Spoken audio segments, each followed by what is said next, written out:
একবার এ জায়গা থেকে সে জায়গা করতে লাগলেন।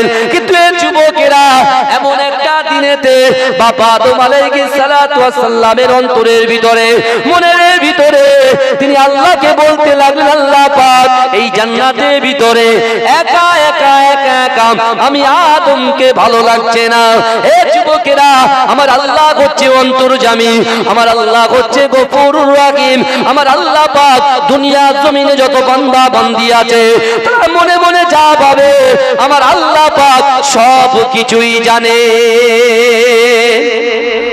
এই জোরে বলেন, এই জোরে বলা যাবে না সুবহানাল্লাহ? আমাদের মনে যা কিছু ভাবি আমরা, রাতের অন্ধকারে খারাপ জিনিসটাও যেটা ভাবি, আবার রাতের অন্ধকারে যারা ইবাদত বান্দি করে তাহাজ্জুদের নামাজ পড়ে তারা যেটা ভালোভাবে সেসব গুলো জানে কে? আমার আল্লাহ ভালো করে বুঝবেন।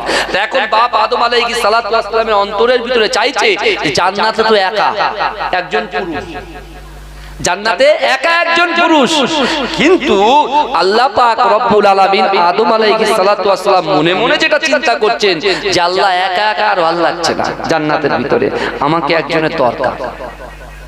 এই শুনছেন,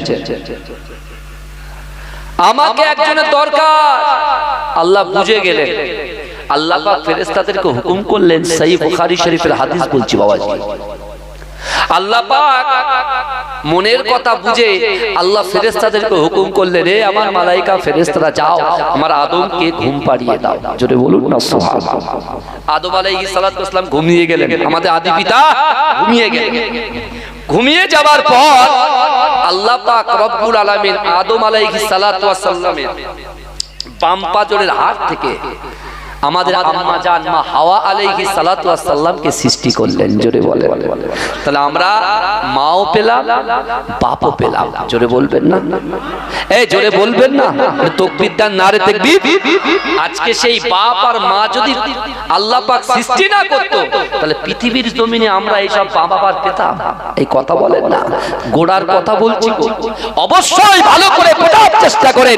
ইয়াউমুল আশুরা অর্থাৎ মুহররম মাসটা যে আল্লাহ কি বরকতময় মাস দিয়েছে, এই যুবকেরা ভালো করে বোঝার চেষ্টা করো। আল্লাহ পাক রব্বুল আলামিন এই মুহররম মাসে আল্লাহ পাক মা হাওয়া আলাইহিস সালাতু ওয়াস সালামকেও সৃষ্টি করলেন। জোরে বলে, এই জোরে বলা যাবে না? তাহলে মাও পেলাম বাপ পেলাম, কিন্তু তখনও আমাদের আম্মা জান হননি। কে? মা হাওয়া আলাইহিস সালাতু ওয়াস সালামকে সৃষ্টি করেছেন, সামনে বসে আছেন অপরূপ সুন্দরী নারী, অপরূপ সুন্দরী আমার মা, আমাদের। এখন হযরত আদম আলাইহিস সালাতু ওয়াস সালাম কি অবস্থায় আছে? এই বলেন, বেহুশ অবস্থায় আছেন। হ্যাঁ, উনি তো পড়ে আছেন। আর আল্লাহ তার বাম পাজরের হাড় থেকে কাকে সৃষ্টি করেছেন? নারী জাতিকে সৃষ্টি করেছেন, অর্থাৎ আমাদের আম্মা জানকে সৃষ্টি করেছেন। এবারে আস্তে আস্তে আস্তে আস্তে যখন আমাদের আদি পিতার হুঁশটা ফিরছে, আস্তে আস্তে যখন স্বাভাবিক জায়গায় চলে আসছে, তিনি চোখটা যেই খুলেছে দেখছে তার সামনে অপরূপ সুন্দরী একজন নারী। জোরে বলুন না সুবহানাল্লাহ। এইবারে দেখেন, যখন অপরূপ সুন্দরী নারীকে দেখেছে, ওনার মনে যে চাহিদা ছিল আল্লাহ সেই চাহিদাটা পূরণ করেছে। উনি কি করছেন? হাতটা বাড়াতে গেছে। যে হাতটা বাড়াতে গেছে আল্লাহ বলছে, আদম দাঁড়াও, খামোশ। অত সহজ? আজকে দুনিয়ায় কি চলছে বলেন তো? সব থেকে কবিরা গুনাহ এখন কি চলছে বলেন তো বর্তমানে? নারী পুরুষের বিশাল গুনাহ, কথা ঠিক না? নারী আর পুরুষদের ভিতরে যে গুনাহ বর্তমানে এখন চলছে, মোবাইল থেকে শুরু করে, ইউটিউব থেকে শুরু করে, ফেসবুক থেকে শুরু করে, হোয়াটসঅ্যাপ থেকে শুরু করে, এই যুবকেরা বিশ্বাস করো, আজ থেকে ১৫০০ বছর আগে হায়াতুন নবী নূর নবী মুফাখখারে মওজুদা মুহাম্মদ মুস্তাফা সাল্লাল্লাহু আলাইহি ওয়াসাল্লাম সাহাবাদের মাঝখানে বলেছিলেন, হে আমার সাহাবারা, আমি রাসূল যখন থাকবো না, আমি রাসূলুল্লাহর পর্দা নেবার পরে আমার আহলে বায়াতকে নির্মমভাবে কারবালা প্রান্তরে শহীদ করা হবে। এই যুবকেরা, কারবালা প্রান্তরে ইমাম হোসেন হুজুরকে কেন শহীদ করা হলো? এই যুবকেরা তিনি বাতুলের বিরুদ্ধে মাথা নত করেননি বলে, কোন অত্যাচারী বাদশার হাতে হাত দিয়ে বায়াত হয়নি বলে তাকে নির্মমভাবে কতল করা হয়েছিল, অর্থাৎ তিনি শাহাদাত বরণ করেছিল। তার কারণ কি? কারণ ইমাম হোসেন হুজুর এই বার্তা দিচ্ছে যে না, রাতের অন্ধকারে গুনাহ যারা করে তাদের সাথ আমরা দিতে পারি না, রাতের অন্ধকারে যারা বাজে পানি পান করে সেই লোককে আমি সাথ দিতে পারি না, রাতের রাতের অন্ধকারে যারা নারী দিয়ে ওটা বসা করে সেই মানুষের কাছে আমি কখনো মাথা নত করতে পারবো না। আজকে চিন্তা করুন তো, এই সময়ে, এই নাজুক সময়ে, কিয়ামতের একদম শেষ সময়ে আমরা যারা উপস্থিত হয়েছি, আজকে আমাদের অবস্থাটা কোন দিকে? আল্লাহ রাসূল সাল্লাল্লাহু আলাইহি ওয়াসাল্লাম সাহাবাদেরকে বলছেন যে মা হাওয়া আলাইহিস সালাতু ওয়াস সালামের দিকে যখন আদম হাতটা দিয়েছে, আল্লাহ বলছে দাঁড়াও, আগে হাওয়াকে হালাল করো, আগে হাওয়াকে হালাল করো। আগে হালাল করতে হবে তো, নিজের বিবি যদি হালাল না হয় তা বাচ্চাগুলো কি হবে? কথা বলে, বুঝতে পারছেন? এখন কি করবে? জান্নাত তো আল্লাহর ঘর, কিছুই তো নেই বাপ আদম আলাইহিস সালাম, বাপ আদমের কাছে কিছু আছে? আল্লাহর ঘরে আছে। ভাই অসুবিধা হচ্ছে না তো? তাহলে বাপ আদম আলাইহিস সালাতু ওয়াস সালাম আছেন তো আল্লাহর ঘরে, জান্নাতের ভিতরে আছেন, তারা তো কিছু নেই। তিনি স্বাভাবিক বলবে আল্লাহ আপনি হালাল করতে বলছেন, আমি কি দিয়ে হালাল করবো, আমার তো কিছু নেই। আল্লাহ বলছে আদম তুমি আমার আরশে আজিমের দিকে একবার তাকাও তো। আহা, আল্লাহু আকবার। বাবা আদম আলাইহিস সালাতু ওয়াস সালাম আরশে আজিমের দিকে তাকালেন, আর আরশে আজিমে লেখা আছে লা ইলাহা ইল্লাল্লাহ মুহাম্মাদুর রাসূলুল্লাহ। জোরে বলেন না, এই জোরে বলা যাবে না? আল্লাহ বলছে আদম শোনো, তুমি ওই লা ইলাহা ইল্লাল্লাহর পাশে মুহাম্মাদুর রাসূলুল্লাহ যে আছে তার উপরে তুমি একবার কলেমা পড়ে নাও, আমি আল্লাহ তোমার জন্য হাওয়াকে হালাল করে দেব। এই জোরে বলে। আচ্ছা, বিবাহ শর্ত হয় তিনটে জিনিসের উপর, বিবাহ শুদ্ধ হয় তিনটে জিনিসের উপরে, ইজাব আর কবুল, তাই তো? ইজাব আর কবুল, আর শর্ত হচ্ছে মোহর।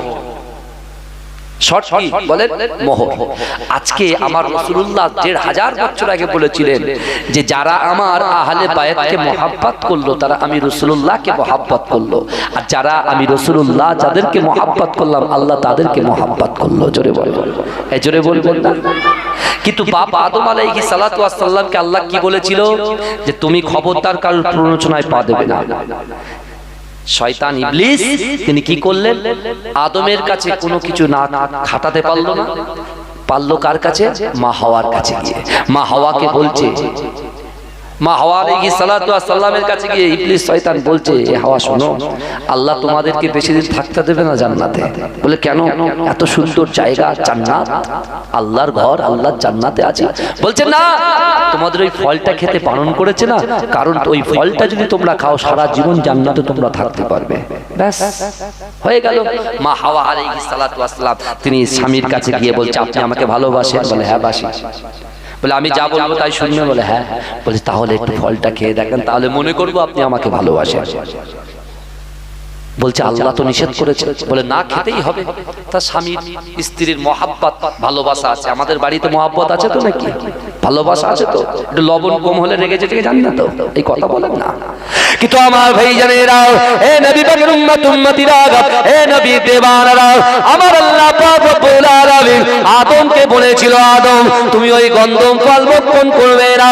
হে যুবকেরা, শয়তানের প্ররোচনায় পড়ে মা হাওয়া আলাইহিস সালাতু ওয়াস সালাম জোর করে আদম আলাইহিস সালাতু ওয়াস সালামকে যখন ওই ফলটা খাইয়ে দিয়েছিল, হে যুবকেরা, আমার আল্লাহ পাক রব্বুল আলামিন এই মুহররম মাসে আল্লাহ পাক রব্বুল আলামিন আদম আলাইহিস সালাতু ওয়াস সালামকে জান্নাত থেকে বার করে দিয়েছিল। মা হাওয়া আলাইহিস সালাতু ওয়াস সালামকে জান্নাত থেকে বার করে দিয়েছিল। হে যুবকেরা, হে নবী পাকের উম্মত উম্মতিরা, আল্লাহ শুধু তাদেরকে বার করে দেয়নি, আল্লাহ তাদেরকে শুধু জুদা করে দেয়নি। হে যুবকেরা, আল্লাহ পাক রব্বুল আলামিন বাবা আদম আলাইহিস সালাতু ওয়াস সালামকে শ্রীলঙ্কায় পাঠিয়ে দিয়েছিল। মা হাওয়া আলাইহিস সালাতু ওয়াস সালামকে আল্লাহ পাক জিদ্দায় পাঠিয়ে দিয়েছিল।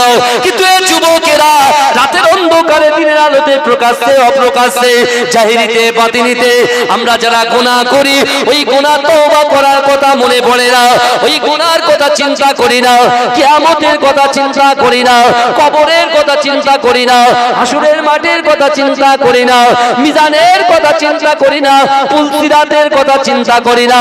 কিন্তু এই যুবকেরা বাবা আদম আলাইহিস সালাম সালাতু ওয়াস সালাম একটা ভুল করার কারণে আল্লাহর কাছে বারবার ফরিয়াদ করে, ওগো রব্বুল আলামিন আল্লাহ পাক, না না না আমি ভুল করেছি আল্লাহ, আপনি আমাকে ক্ষমা করে দেন আল্লাহ, আমি ভুল করেছি ক্ষমা করে দেন। কিন্তু এই যুবকেরা একটা ভুলের কারণে আমাদের আদি পিতা আদম আলাইহিস সালাতু ওয়াস সালাম, মা হাওয়া আলাইহিস সালাতু ওয়াস সালাম 1 বছর নয় 2 বছর নয়, 1 বছর নয় 2 বছর নয়, 10 বছর নয় 5 বছর নয়, এই যুবকেরা 300 থেকে 350 বছর কেঁদেছিলেন।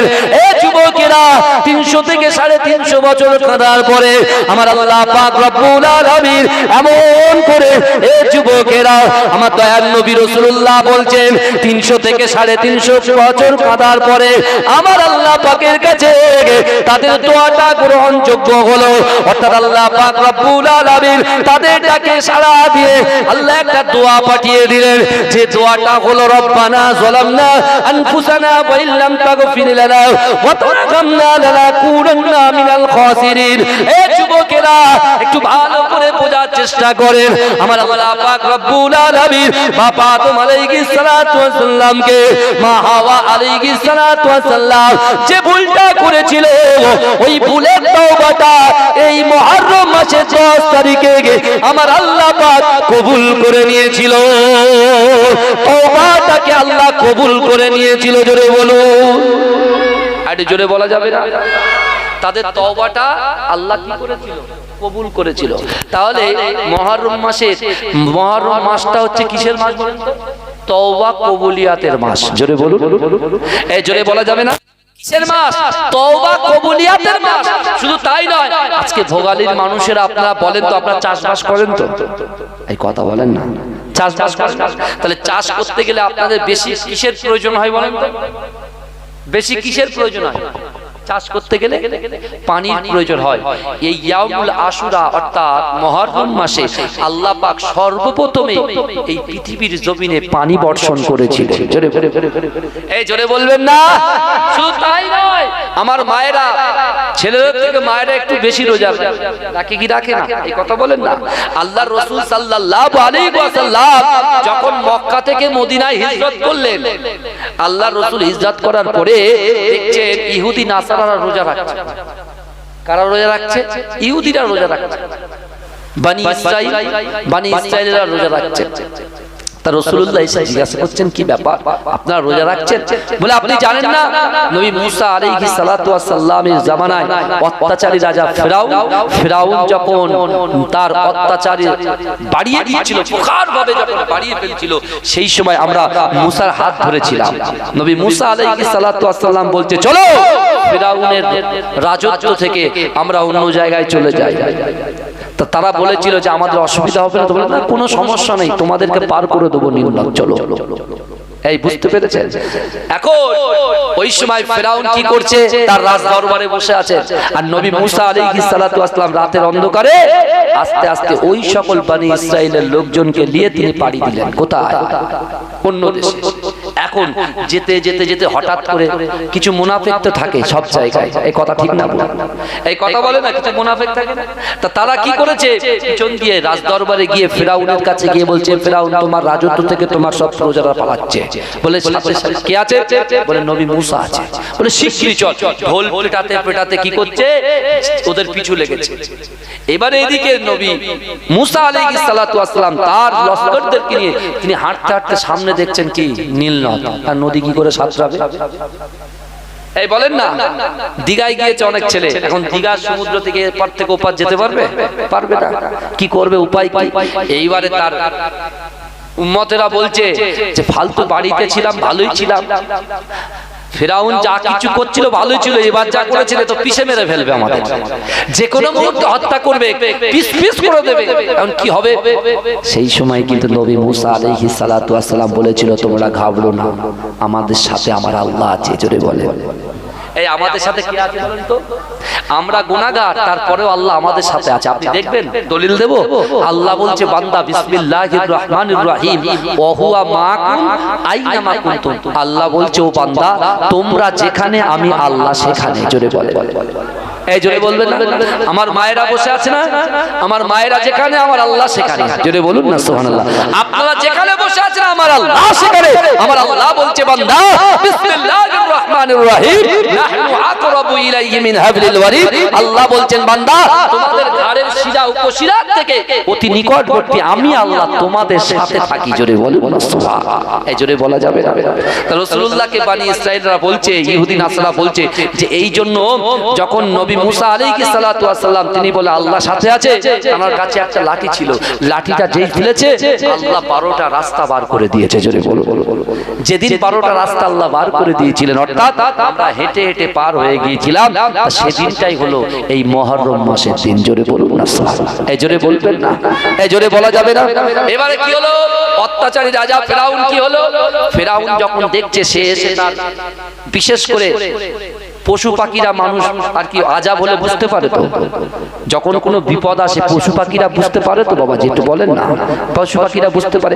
এখন ফেরাউনের সামনে যে একটা ঘোড়া ছিল সেই ঘোড়া শুধু পা উঁচু করছে তার মানে বলছে তুই আর যাস না তোর শেষ ঘন্টা কিন্তু এখানেই বেজে যাবে তা ফেরাউন তখন নিজে সব সময় সে খোদা দাবি করেছে সে নিজে খোদা দাবি করেছে সে তখন বলছে এই দেখেছিস তো আমি বলেছি বলে রাস্তা তৈরি হয়ে গেছে জোরে বলুন নাউজুবিল্লাহ ফেরাউন বলছে চলো কিচ্ছু হবে না যখন মুসার দলেরা বেরিয়ে গেল আর ফেরাউন যখন ঠিক মাঝ বরাবর এলো আল্লাহ পাক হুকুম করলেন পানিগুলো সব এক জায়গায় হয়ে গেল সেটাও হলো ইয়াউমুল আশুরা জোরে বলুন না সুবহানাল্লাহ এই জোরে বলেন আল্লাহর রাসূল সাল্লাল্লাহু আলাইহি ওয়াসাল্লাম ওই সকল ইহুদিদের জিজ্ঞাসা করছে তোমরা রোজা করছো কেন বলছে এই জন্য এই খুশিতে নবী মুসা আলাইহিস সালাতু ওয়াস সালাম যে পার মিল্লাত পার করে দিয়েছে এই খুশিতে আমরা একটা করে রোজা রাখি তা রাসূলুল্লাহ বলছে নবী মুসা তো সবথেকে আমার কাছে আমার প্রিয় মানুষ নবী মুসা আলাইহিস সালাতু ওয়াস সালাম তা ইহুদিদের অনুকরণ করে তো রোজা রাখা যাবে না আল্লাহ রাসূল সাহাবাদেরকে হুকুম করলেন শোনো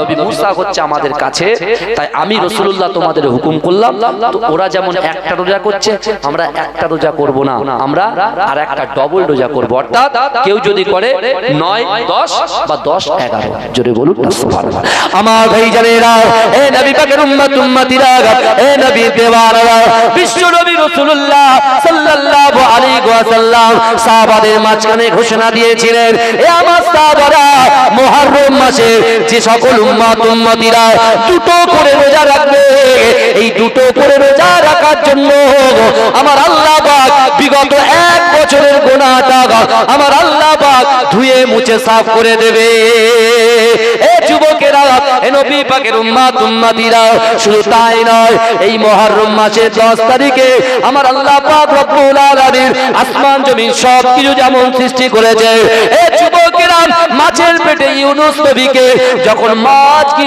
গিলে নিয়েছিল এ যুবকেরা তা মাছ যখন ইউনুস নবীকে গিলে ফেলে ইউনুস নবী এমন করে মাছের ভিতরে আছে আল্লাহ পাক রব্বুল আলামিনের কাছে বলছে আল্লাহ পাক লা ইলাহা ইল্লা আনতা সুবহানাকা ইন্নী কুনতু মিনাজ জালিমিন এ যুবকেরা এ নবী পাকের উম্মতিরা আল্লাহ ইউনুস নবীকে এই মাছের পেট থেকে এই মুহররম মাসের 10 তারিখে আল্লাহ পাক তাকে পরিত্রাণ দিয়েছিলেন জোরে বলুন সুবহানাল্লাহ এ যুবকেরা এ নবী পাকের উম্মতিরা বিশ্ব নবী রাসূলুল্লাহ সাল্লাল্লাহু আলাইহি ওয়াসাল্লাম সাহাবাদেরকে একত্রিত করে আল্লাহ রাসূল সাহাবাদেরকে বলতে লাগলেন এ আমার সাহাবারা এ আমার সাহাবিয়ারা তোমরা শোনো এমন একটা সময় আসবে যেদিন আমি রাসূলুল্লাহ দুনিয়ার জমিন থেকে পর্দা নেব আমি পর্দা নেবার পরেতে আমার আলে বাইতকে কারবালা প্রান্তরে নির্মমভাবে হত্যা করা হবে এ যুবকেরা আল্লাহ রাসূল সাল্লাল্লাহু আলাইহি ওয়াসাল্লাম